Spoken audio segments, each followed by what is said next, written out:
With its first official trailer recently released, Superman will be soaring into theaters July 11th, 2025. I made a whole separate video which you can check out where I cover all we know about the film, but in this video I'm going to list the top 10 things we need in this film that have not already been confirmed. Make sure to subscribe since 95% of the people who watch these videos are unsubscribed, and let's dive in. Number 10, new suit. Listen, I don't hate Superman's suit. I actually like it, quite a bit. The coloring is great. Loved how they had the emblem on the back as well. The trunks are a good addition, and it overall feels unique. However, I do kind of hope he gets a more traditional suit by the end of the movie, without the lines and with the emblem just looking more like an S. They could even try a different shade of blue. This is just a minor thing, which is why it's number 10, but I don't know, it feels like they couldn't decide with the suit if they wanted to go more classical or New 52. Number 9. Ma and Pa Kent alive. In a lot of Superman media, like Man of Steel, one or both of his Earth parents die, and while this can help the plot, I kinda wish they stay alive. In Superman comics, Martha and Jonathan Kent teach Clark a lot of valuable lessons, like in Superman for All Seasons, when Jonathan talks about his early years of farming. They both teach and help Clark as a character grow, which in Superman stories just stops happening because the writers can't find ways to mature Superman into becoming a better hero. 8. Good CGI. In this era of Hollywood, VFX artists, especially in the superhero genre, are being forced to pump out so many CGI shots with so little time. And when you watch the movie, you can tell. However, I don't want Superman to be like this. I want this to feel like peak Marvel, where you didn't even think about the CGI, you just got immersed into the story they were telling. It looks like James Gunn realizes this, since the visual effects team is getting about a year to work on it, opposed to just like 8 months, like what is going on with the Fantastic Four. CGI isn't needed for a film to be great, but when you can polish off so many shots with it, you might as well use it to your advantage. Number 7. Side characters' importance. No mean to trash on the DCEU, since there's enough of that on the internet, but man, some of Superman's side characters, they absolutely destroyed. Jimmy Olsen is Soup's best pal, but Snyder immediately killed him off. Hopefully that doesn't happen here, since Jimmy is a really likable character when it comes to Superman, and he helps Superman's character arc. So does a lot of the Daily Planet staff, from Perry White to Steve Lombard. Also, with heroes like Guy Gardner, Metamorpho, Hawkgirl, and Mr. Terrific, there should be plenty of side characters to use to the film's advantage. Now, too many side characters can clog up a film, but if everyone is used wisely, then we should have nothing to worry about. Number 6. Superman's main character. Now, even though side characters are very important, Superman still needs to be the main character. A common fear for this film is that there are too many characters, and instead of it being a solo film, James Gunn will try to turn it into a DC Guardians of the Galaxy.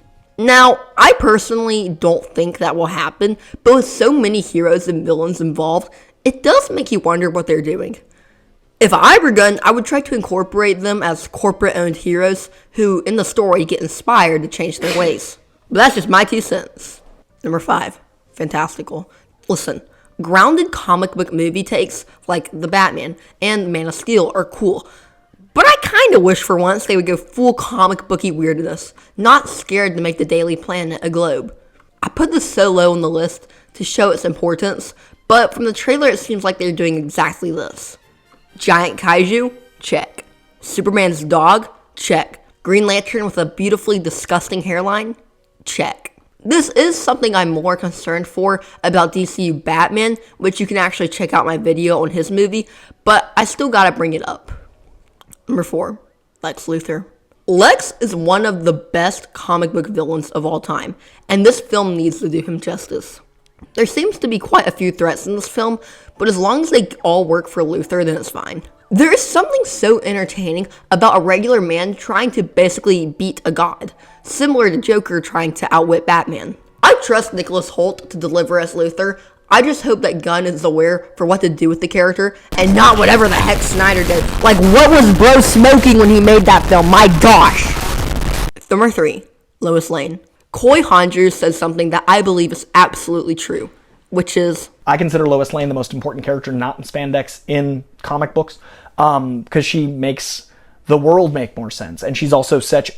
I could do a whole video And yeah, I completely agree.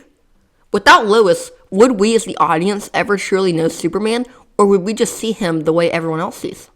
Lois is undoubtedly one of DC's most important characters, and it's often ignored. So hopefully Rachel Brosnahan and James Gunn realize this, and if so, we might not be cooked. Number 2, introducing the universe. Now, while Creature Commandos was technically the first official DCU project, which I have a review out for, by the way, most people will see Superman first, so it has a heavy burden of establishing that this is a living, breathing DC universe. And unlike Marvel, where heroes are new and it takes place in our world, heroes have existed for a long time, and we live in their cities, like Gotham and Metropolis. It doesn't have to take up too much time in the plot, but little nods or explanations would be quite handy.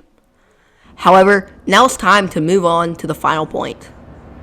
Number 1, hope. Not just Superman, but this whole film should radiate hope.